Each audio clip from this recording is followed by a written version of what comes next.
São Paulo Futebol Clube, São Paulo anunciou a contratação de 12 novos profissionais para o CT da Barra Funda, o popular Super CT.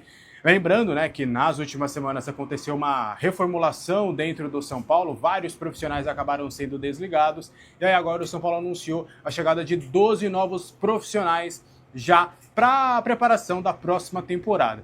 Bora trazer todos os nomes dos 12 contratados e também as suas especialidades, quem são eles. Os contratados foram o Wilton Lutif, que foi o médico, aquele que viralizou, né, São Paulino, a gente até chegou a repercutir aqui no canal. O Bruno Schiff, perdão. O Rafael Grazioli, o Leandro Carvalho, o Gilvan Arruda, o João Ribeiro, o Danilo Prado, o Ricardo Ferreira, o Pedro Salles, a Gabriela Barbosa, Thiago Souza e o Francisco Gregório.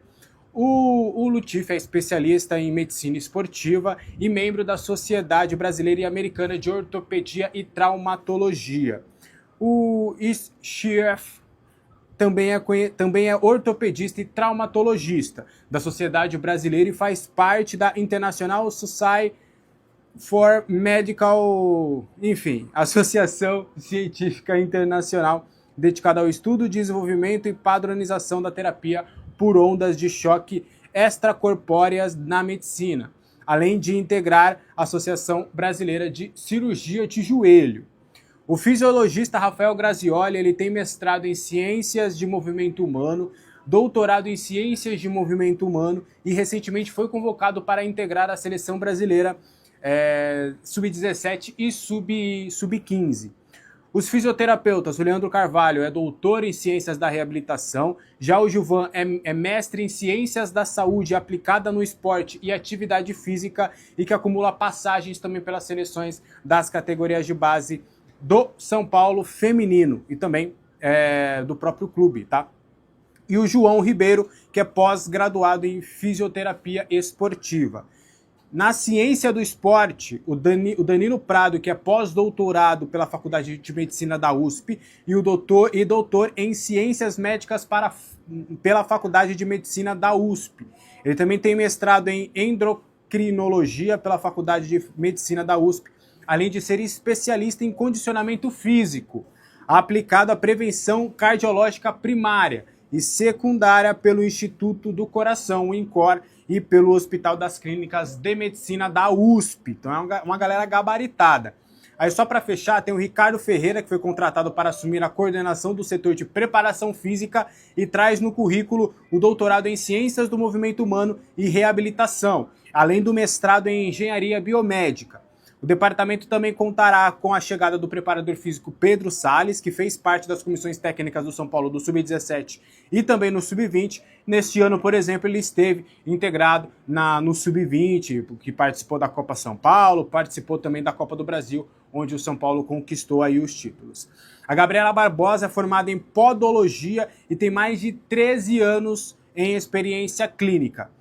Formado e com mais de 10 anos de experiência no setor de massagem do futebol, o Thiago Souza assumirá a coordenação da área, que também contará com a chegada do massagista Francisco Gregório. Então, São Paulo aí fez uma limpa no seu departamento lá do CT da Barra Funda e aí agora traz esses novos profissionais já para a implementação deles no Super CT. Uma galera gabaritada que muitos tem estudo, tem experiência, alguns do próprio clube, do Sub-17, do Sub-20, do feminino. Então vamos aguardar para ver se já teremos o impacto imediato já para a próxima temporada. O que você achou dessas contratações? Eu quero saber a sua opinião aqui nos comentários, tá? O Porto, ele fechou o empréstimo novamente do Moreira. Bora trazer alguns detalhes. A gente já tinha falado sobre a sinalização do Moreira lá em novembro, só que aí hoje o Gabriel Sá avançou na apuração e trouxe que a proposta foi concretizada, foi feita.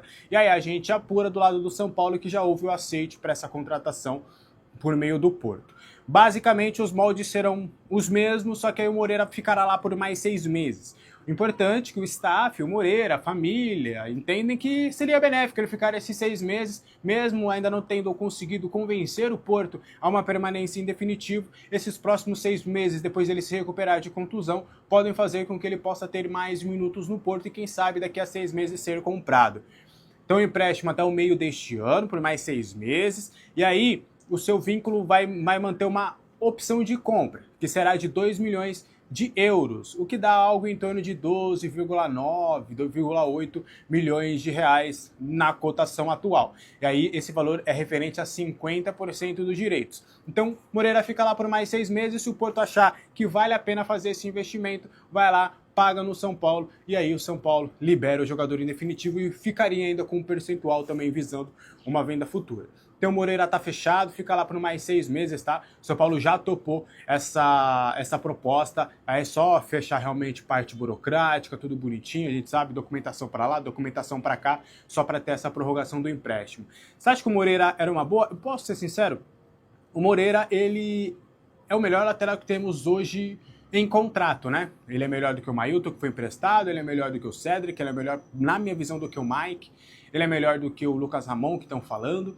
Só que o problema do Moreira é a questão física. O Moreira, infelizmente, não consegue ficar por muito tempo sem se machucar. E aí você vai trazer um jogador desse para vir para um departamento médico, que a gente já teve várias interrogações, para se dizer o mínimo, nesta última temporada. Tudo bem que teve essa reforma e tudo, mas o Moreira também lá no Porto não conseguiu uma grande sequência.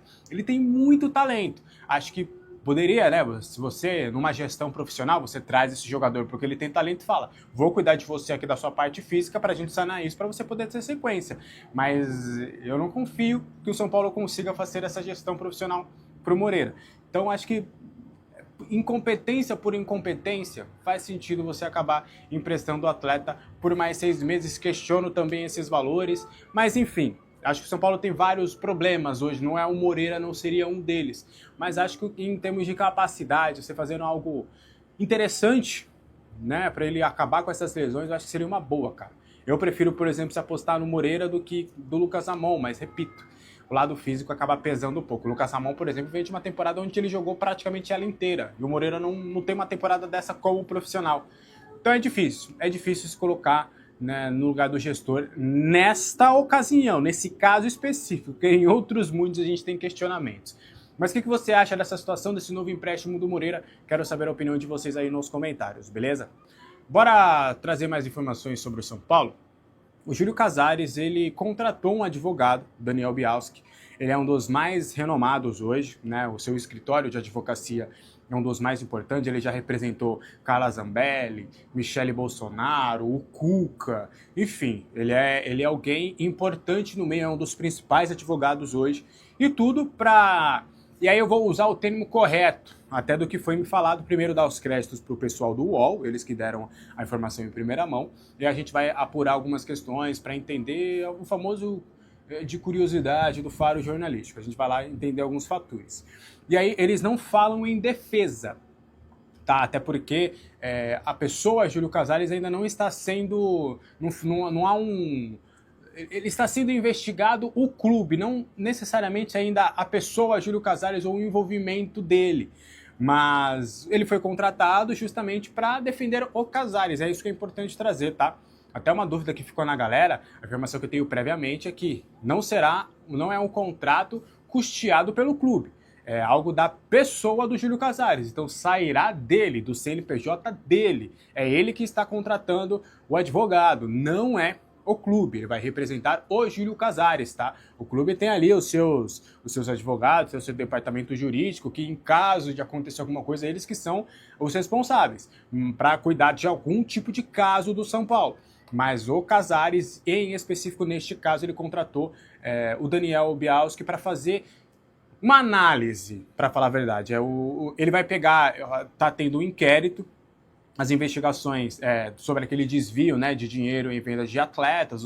A Polícia Civil e o Ministério Público de São Paulo estão de olho nessa situação, estão abrindo uma investigação. A Secretaria a Secretaria de Segurança de São Paulo evita dar detalhes do caso, tá? Eles falam só, em vários contatos, por exemplo, que eu fiz, eles só falam que as investigações estão em curso, mas preferem não dar mais detalhes sobre o caso, justamente, né, para manter ali o máximo possível a lisura da investigação, para que informações acabem não vazando, para que acabem não prejudicando aí toda a investigação, mas a investigação ainda está rolando, está acontecendo, eles estão apurando, entendendo os fatos melhor. E aí a ideia, como ele é presidente do São Paulo e pessoas próximas a ele estariam envolvidas neste caso, e duas delas em específico estão, porque houve o áudio confesso de Mara Casares e Douglas Schwartzman, a ideia é justamente entender o caso, entender a situação para defender, podemos dizer assim, o Casares caso seja, beleza?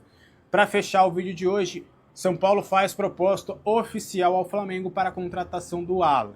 Naqueles moldes que a gente já trouxe, empréstimo com opção de compra que pode virar obrigação a depender das metas, do número de jogos que ele atuar em 2026. E aí do que eu tenho de informação, o Flamengo topa o empréstimo, tá? O Flamengo entende que é algo positivo, que ele pode lucrar, por mais que em um primeiro momento, e é importante trazer que nas negociações, me garantiram, Alex, se vier alguém para pagar o Alan, esquece. O Alan, esquece. São Paulo não vai conseguir arcar. E aí o Flamengo vai topar porque vai ser dinheiro imediato.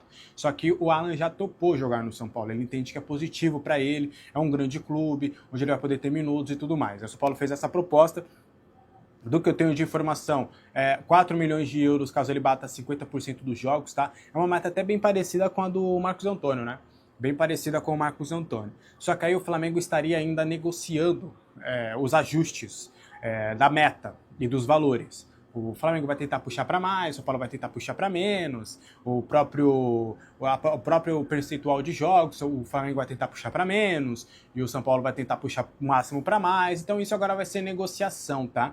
Porque o São Paulo já tinha um alinhamento com o staff e tinha uma sinalização do Flamengo, ó, vamos resolver essa questão do Felipe Luiz e aí a gente conversa, tá? Mas eu topo conversar com vocês sim. Aí agora vai começar de fato uma negociação.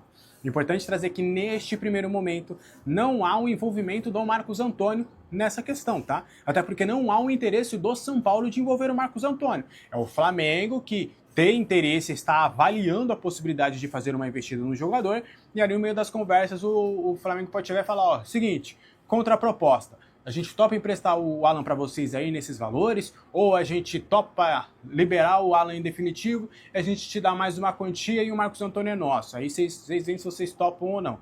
Essa conversa ainda não aconteceu de maneira oficial, tá? O São Paulo alega, as pessoas com quem eu conversei, apurei, conversei, detalhei, neste momento, entre os dois clubes, não foi se conversado oficialmente a situação do Marcos Antônio, tá? Mesmo com o interesse do Flamengo, até o próprio Flamengo está avaliando melhor o cenário para entender se de fato como é que pode fazer essa proposta pelo Marcos Antônio. Os valores que podem chegar, o que ele pode fazer, só que é uma informação que a gente já tinha conversado, né? De que o São Paulo já comprou o Marcos Antônio, né? Já acionou a cláusula de compra. A gente trouxe mais cedo de que não há por que conversar com o Alásio neste momento. O Alásio não faz parte deste negócio, tá? O São Paulo é o dono, podemos dizer assim, do Marcos Antônio. Se o Flamengo quiser, vai ter que contatar somente, exclusivamente, o São Paulo Futebol Clube. Fechou? Pausa de 5 segundos para pedir a sua ajuda ao nosso canal com o seu like e se inscrever se ainda não for um inscrito.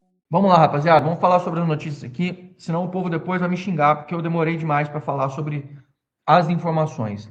Bom, a jornalista, setorista Raíssa Simplício, ou Raíssa Simplício, agora não sei exatamente como é que pronuncia o nome dela, ela normalmente acompanha as notícias mais de times do Rio de Janeiro, muitas vezes do Flamengo. Ela ontem vazou o nome que eu vinha guardando há algum tempo com vocês sobre o meio-campista que o São Paulo tinha conversas, tá? O Lima, meio-campista do Fluminense, está ficando sem contrato. O Lima estava no Fluminense há 3 anos. Ele tinha vindo dos Emirados Árabes, ele tinha tido destaque no Ceará. É um jogador polivalente, é um jogador que faz mais de uma posição, ele pode jogar mais centralizado, ele ajuda na condução de bola, na recomposição de meio de campo e pode jogar aberto também em algumas situações. Ele pode dar alternativas táticas para a equipe, é um jogador que faz ali os seus golzinhos, dá bastante assistência e é o jogador que o São Paulo vem negociando. Lembro a vocês, ele é um meio-campista livre, está sem contrato, acabando agora no final desse ano.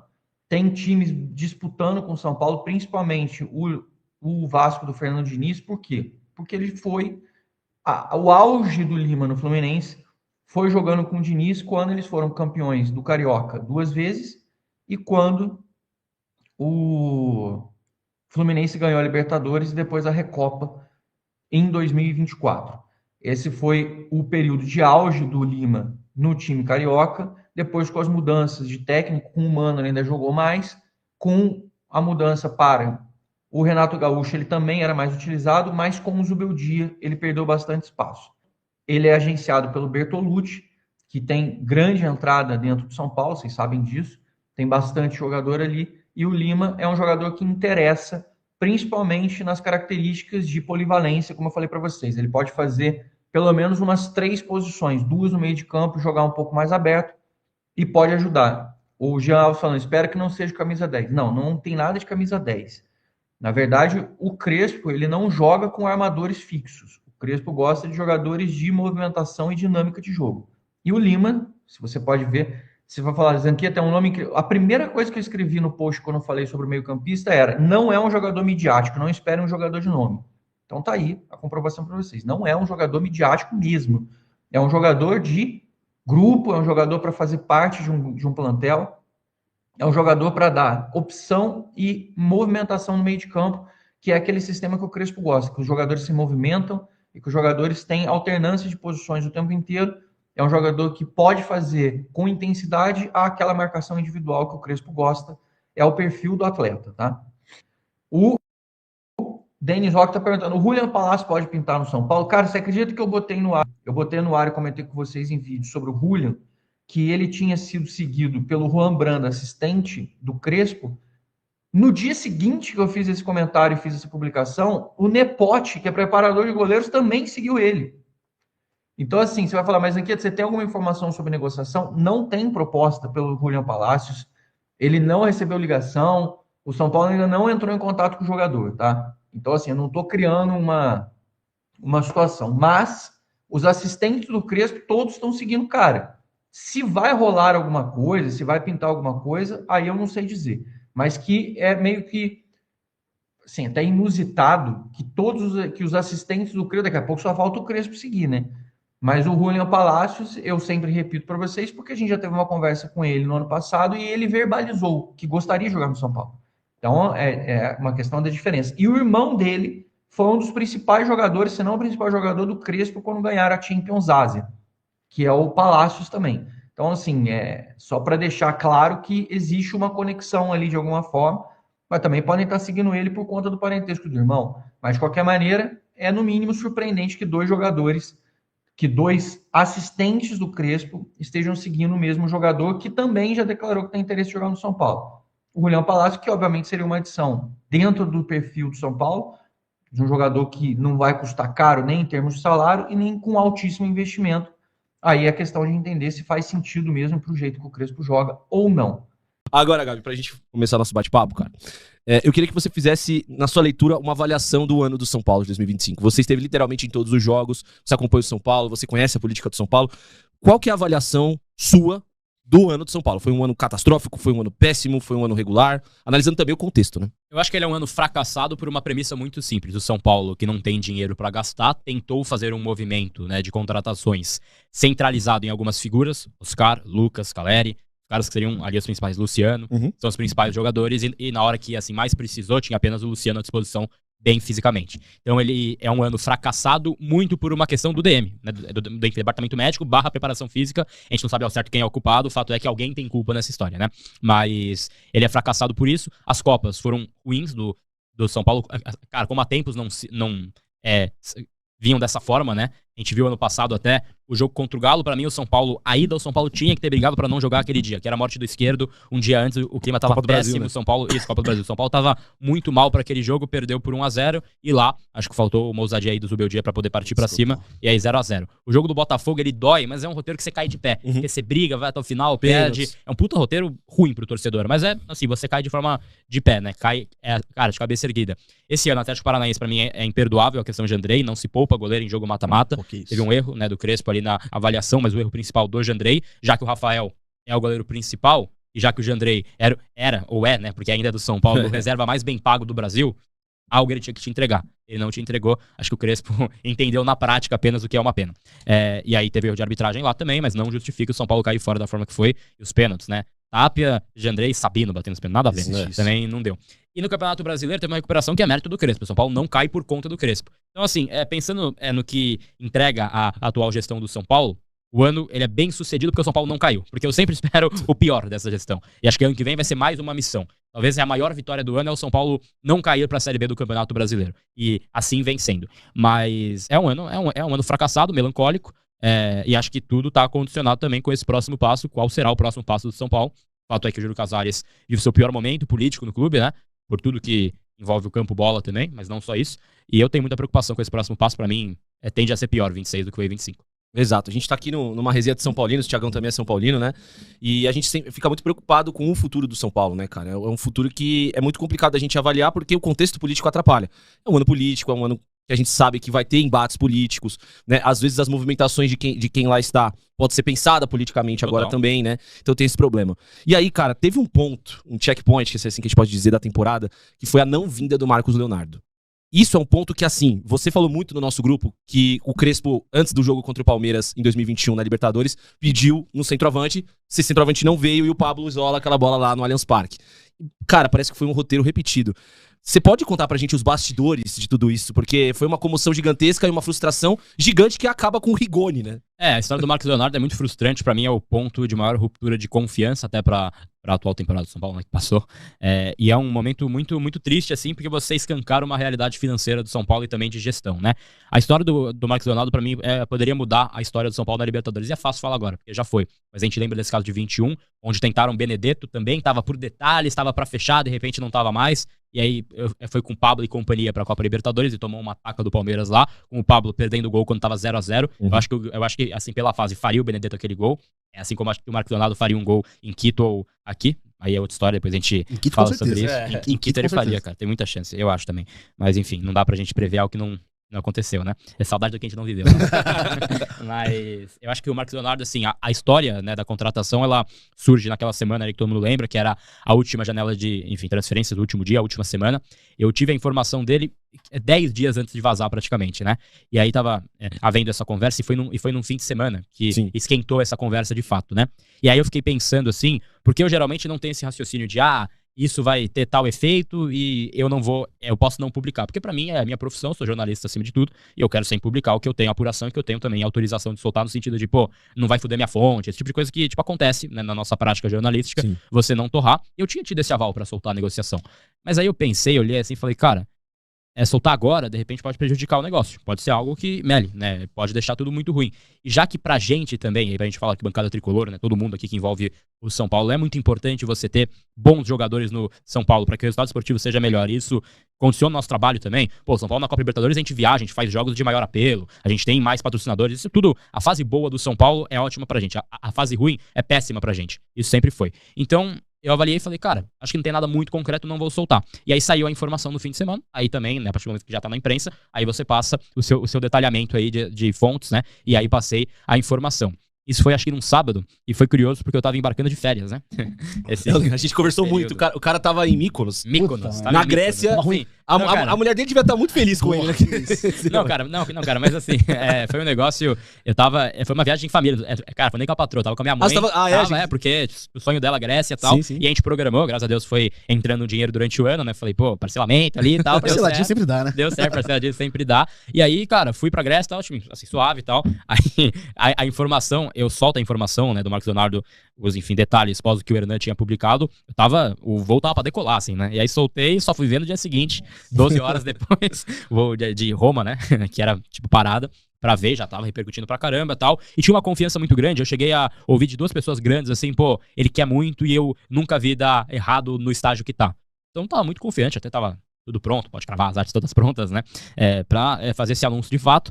Foi passando aí, então, o fim de semana, e aí chegou ali, eu não vou lembrar qual foi a data com exatidão que fechou a janela, segunda, né? ou terça, eu acho. Acho que foi segunda, terça, não lembro. Mas assim, cara, minha viagem, ela começou com outro direcionamento, assim, né? Eu tava tentando curtir, porque você pagou pra estar ali, né? Mas tava com o celular apitando toda hora e tudo mais, e aí foram muitos estágios. E aí chega o último dia de janela de transferências, né? E foi ali, acho que foi segunda, terça, né, que você tinha mencionado, e aí foi o dia que tudo tudo foi de uma forma muito esquisita. E eu tinha pra mim, assim, falei, cara, tô de férias e tal, mas eu tenho compromisso com a informação aqui, é a minha profissão, esse tipo de dia não é único, né? Então eu vou tirar esse dia aqui praticamente pra ficar aqui tentando resolver coisa, né? E lá tinha um fuso horário também, que era o fuso horário da Arábia, inclusive, 6 horas a mais, né? 6 ou 5 horas a mais. Então também tava no fuso da Arábia, deu pra ir acompanhando, né? E aí, cara, passava manhã, passava tarde, nada, e tipo, o dia vai passando, você vai tentando achar alguma explicação para o que tá acontecendo. Naquele dia também foi uma montanha-russa de sentimentos e de informações, né? Então, assim, começou o dia, ó, tem tudo encaminhado com ele, a gente tá por um e-mail do Al Hilal liberando o transfer, ok. Aí na parte da tarde vem a informação de que o Al Hilal teria inscrito ele no campeonato de volta, que era mentira. Aí fica sempre aquela sensação. Aí o Al Hilal não responde o São Paulo. Aí o São Paulo conversa com o Marcos Leonardo, ele nesse último dia, até uma informação legal, ele abre mão do que o São Paulo pagaria pra ele, pro São Paulo dar de entrada pro Al Hilal.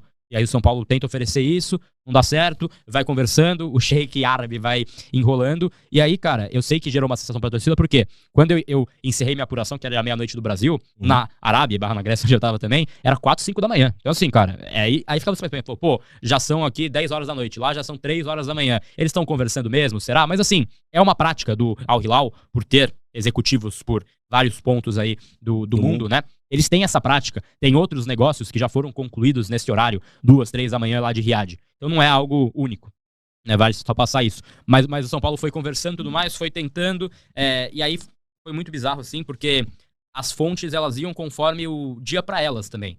Então, porra, de manhã, não, vai dar certo, a gente tá confiante, a gente vai fazer dar certo. Aí de tarde, tá difícil, vamos ver. Aí de noite, deu um momento, acho que foi 7 e pouco do Brasil, que teve um papo, onde o Al Hilal tava pra retornar, e aí era um dos intermediários ali que deram quase que um sinal de, pô, positivo. Acho que vai rolar. E aí os caras já passaram ali pra parte da imprensa, tipo, pô, quase tudo certo, a gente tá preparando anúncio, a gente tá muito confiante. Aí volta o papo, pediram pra esperar. Pede tempo. E vai pedindo tempo o próprio Al Hilal, e aí chega numa hora, você tá 10 horas da noite, fecha meia-noite. Tem o quê? 1h30 pra enviar o transfer, documentos, né? Até, enfim, conseguir formalizar. Mas o fato é que isso é algo que a gente noticiou na época e isso passou batido porque não deu certo. Mas ficou. Assessoria de imprensa, diretoria de futebol, jurídico, financeiro, todo mundo de plantão na Barra Funda numa sala, esperando a resposta do Al Hilal. Isso, assim, deu errado, mas eu acho surreal esse movimento, porque em nenhum momento cogitaram mandar um cara pra Riad. Tipo assim, vai resolver como a situação? Só pro FaceTime, ó, vai ligar, hein? Vai ligar, e porra, vai lá, fala com o cara, entendeu? Total, né? O próprio Ronaldo, Fenômeno, quando ele foi contratar o Matheus Pereira pro Cruzeiro, ele foi pra Riad. Ele mandou um cara, ou enfim, foi ele, né? Mas foi um cara do Cruzeiro lá pra conversar. Ele era do Al Hilal e tal, e assim, cara, também tava travada a conversa 2, 3 dias, ele saiu em 12 horas do acerto. E assim, não é que a história do São Paulo, não é que veio no último dia, pô, não tinha tempo pra pegar um voo, tinha todo o tempo do mundo. Podia ter ido na sexta, pô. Cara, vai sexta-feira, chega sábado lá, cara, desenrola, resolve, sabe? Então, é o tipo de coisa que eu acho absolutamente surreal também dessa história, criou uma expectativa muito frustrante, criou uma ilusão muito frustrante, e aí, eu acho que a ideia era, a gente traz o Marcos Leonardo e traz o Rigoni, sabe? Faz os dois juntos. E aí, no fim, você sonha com o Marcos Leonardo e você acorda só com o Rigoni, joga o Rigoni na Copa Libertadores e não faz nada. Então, eu acho que esse episódio em específico, eu sei que já passou, eu sei que não vai mudar nada, eu sei que não é uma fórmula exata, mas eu acho que é um dos pontos, né? O fracasso do ano do São Paulo é explicado por alguns pontos. E esse é um deles.